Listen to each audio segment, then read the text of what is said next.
Bonjour à tous, je suis Alexandre Dupé, chargé de marketing digital chez Carialis et je suis ravi de vous retrouver pour ce 4e épisode des podcasts Carialis.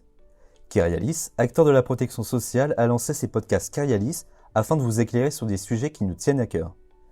N'hésitez pas à retrouver nos précédents épisodes sur Spotify, Google Podcasts ou encore Breaker. Notre nouvel épisode est consacré à l'interview d'un ancien lauréat du prix Carialis, Emmanuel Salle. Ce prix, destiné à récompenser les enfants des salariés des cabinets d'avocats, récompense les projets à caractère original et innovant dans 6 catégories telles que la solidarité, la culture ou encore le sport. Le prix Carialis est une aide pour les projets en accord avec les valeurs de l'entreprise. J'ai le plaisir d'accueillir Emmanuel Salle qui va nous parler de son parcours du prix Carialis à la création de sa micro-entreprise Chasse Patate. Bonjour Emmanuel. Bonjour. Peux-tu te présenter ? Oui, bien sûr. Donc, je m'appelle Emmanuel Salle, j'ai 24 ans et je viens de Caen en Normandie. Après un bac technologique, je suis parti faire des études de STAPS. Donc, STAPS, c'est activité physique et sportive, pendant 3 ans après lesquels j'ai obtenu ma licence. D'ailleurs, ces études, ils n'ont pas grand-chose à voir avec Chasse Patate que je vais vous présenter aujourd'hui. Je pense que c'est important de le dire et de montrer donc, que c'est pas parce qu'on fait tel ou tel choix d'études que notre chemin est tout tracé derrière. Donc, il y a souvent des opportunités qui font que ça bouge et voilà. Peux-tu nous présenter ton projet ? Alors, Chasse Patate, c'est une marque de vêtements cyclistes et lifestyle vendue sur un site e-commerce. Pourquoi avoir candidaté au prix Carialis en 2016 ? J'ai candidaté au prix Carialis un peu par hasard, je dois l'avouer, grâce à mes parents qui m'ont poussé à essayer. Comme ils disaient, qu'est-ce que tu risques à envoyer un dossier ? En fait, le projet Chasse Patate, il est né du prix Carialis, donc c'est vrai que c'est un peu surprenant et pas commun, mais j'ai commencé à chercher en fait la bonne idée après avoir pris connaissance de ce concours. J'avais juste 3 choses, c'était que j'aimais le sport, j'aimais la mode et je voulais aider le monde associatif. Donc de là, ce projet Chasse Patate a commencé à se construire. J'ai eu l'idée et l'envie de créer une marque solidaire, c'est-à-dire que pour l'achat d'un de nos produits, le client pouvait choisir une association à soutenir. Il créditait donc ainsi à l'asso de son choix 10% de la valeur de ses achats. Et voilà, la marque a débuté comme ça et le projet a commencé comme ça. Peux-tu nous présenter ton entreprise Chasse Patate ? Chasse Patate, comme je le disais précédemment, c'est une marque de vêtements pour les cyclistes et aussi pour tous les amoureux de la petite reine. Les vêtements et accessoires sont vendus sur un site internet, non pas parce que je veux pas du commerce physique, mais plutôt par choix stratégique pour le moment. Ça permet en effet de garder des tarifs abordables pour tous en évitant les intermédiaires.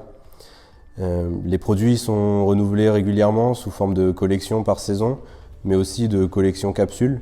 On a d'ailleurs récemment fait une édition spéciale en collaboration avec un artiste normand nommé Van Luc.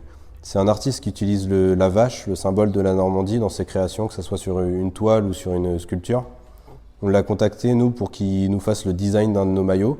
Et en lui présentant le projet, il a tout de suite été emballé. Cette collab elle devrait d'ailleurs sortir dans les prochains jours, donc faut rester connecté. Pourquoi le nom Chasse Patate ? Chasse Patate, en fait, ça vient d'une expression dans le vélo. Ça désigne un coureur qui est entre l'échappée et le peloton, qui est tout seul, donc dans une position qui est assez compliquée, assez complexe. Et il a 2 choix, c'est celui soit de tout donner pour essayer de rejoindre l'échappée et de se jouer la victoire, ou soit le choix d'arrêter son effort et de se faire reprendre par le peloton en espérant après que l'échappée n'aille pas au bout. Et du coup, en fait, le nom, il vient de là. Et l'idée, c'était de dire que Chasse Patate, pour moi, c'était de tout donner, quitte à tout perdre, pour réussir à rejoindre l'échappée et se jouer la victoire. Et ouais, c'est de dire, faut oser, faut prendre des risques, et c'est comme ça qu'on avance.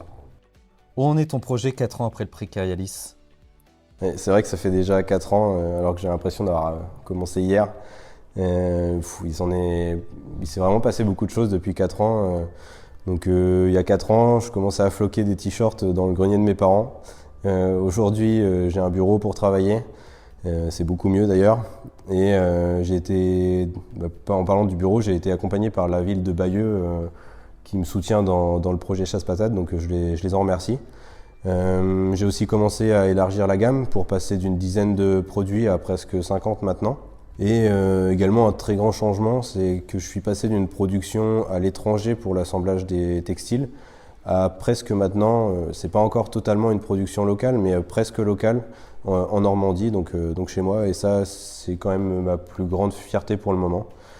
À côté de ça, il y a quand même une belle déception, c'est que pour le moment, j'ai pas réussi à mettre en place ce système solidaire qui faisait toute l'originalité du projet.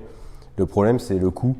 Un site sur mesure avec ce système coûte très cher et donc c'est pas encore mis en place, mais par contre voilà, je perds pas espoir et je compte bien y arriver et je garde cette idée pour l'avenir. Qu'est-ce que le prix Carialis t'a apporté ? Carialis m'a apporté tout en fait, tout ce dont je viens de vous parler, c'est-à-dire que sans votre concours, j'aurais tout simplement jamais commencé le projet Chasse-Patate, j'aurais jamais réfléchi à ça. Moi je pensais à étudier à l'époque et devenir coach sportif et c'est vrai que ça a tout changé. C'est tout ça pour dire que c'est pas parce qu'on débute des études ou on débute un projet que on n'a plus le droit de saisir des nouvelles opportunités. Depuis le prix Carialis, j'ai d'ailleurs beaucoup grandi et j'ai eu d'autres opportunités à saisir, d'autres choix à faire. Et c'est vrai qu'à chaque fois, je me suis dit il faut oser. Et franchement, je l'ai jamais regretté. Combien de personnes sont impliquées dans ton projet ? J'ai été tout seul pendant un peu plus de 3 ans, mais je suis actuellement en train de m'associer avec Édouard Moulin. Pour la petite histoire, Édouard, en fait, c'est mon ancien patron chez qui je travaillais pour payer mon loyer pendant mes études. Il est fan de vélo, on est resté en contact et au fur et à mesure, il s'est investi dans le projet, il m'a conseillé sur le développement du projet. À vrai dire, il a 10 ans d'expérience dans le commerce, donc il sait de quoi il parle. Et c'est naturellement que je lui ai proposé qu'on s'associe. C'est maintenant un soutien très très important pour moi et je pense que son arrivée dans le projet va vraiment donner un coup de boost à Chasse-Patate. Quelles sont les contraintes que tu as rencontrées ? Il y en a eu beaucoup de contraintes, il y en a toujours d'ailleurs, c'est aussi ce qui fait avancer. Des contraintes économiques évidemment, car même avec le prix Carialis et quelques économies de côté, c'est compliqué de construire un projet tout entier sans passer par la case emprunt. Il y a eu donc la création du site internet, l'achat des machines pour faire le flocage, la constitution des premiers stocks, ainsi que beaucoup d'autres frais annexes comme le dépôt de marque à l'INPI. Il y a eu aussi des contraintes matérielles. C'est bien d'avoir des dizaines d'idées de développement, mais on n'a pas forcément tous les outils pour les mettre en place. Et enfin, je dirais que la dernière contrainte, c'est celle de la compétence à acquérir. Faire un site internet, ça demande une compétence. Créer des designs sur Illustrator, ça demande une autre compétence. Utiliser des machines, c'est vraiment tout autant de compétences il a fallu acquérir en autodidacte.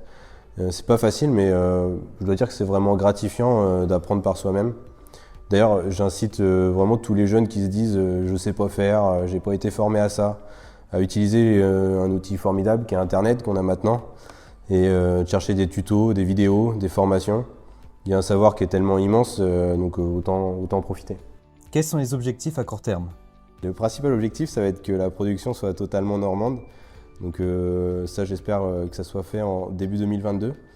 Le second objectif, ça va être la mise en place du système solidaire, dont j'ai parlé depuis déjà le début, avant la fin de l'année 2022. Et pour ça, on va d'ailleurs se rapprocher d'une école du numérique. Ça va permettre de limiter les coûts et je pense que c'est un très bon outil. Enfin, comme objectif plus général, ça sera de continuer à nous faire connaître, bien sûr, de développer encore et toujours notre gamme de textiles et de montrer aussi qu'une production locale, qu'une production française et même normande, elle peut être évidemment de qualité, mais aussi accessible à tous. Et ça, c'est quelque chose qu'on veut vraiment montrer. Et un petit mot pour les futurs candidats du prix Carialis ? Le seul conseil que je vais avoir, c'est clairement oser, quoi. C'est ce qui a fait que j'en suis là aujourd'hui et c'est juste parce que j'ai osé, j'ai envoyé mon dossier. Merci Emmanuel pour cet échange. Merci à toi. C'est maintenant la fin de ce podcast. Vous pouvez nous retrouver sur les réseaux sociaux et sur notre site internet www.carialis.fr. Je vous souhaite une bonne journée et vous donne rendez-vous très bientôt pour le prochain épisode des podcasts Carialis.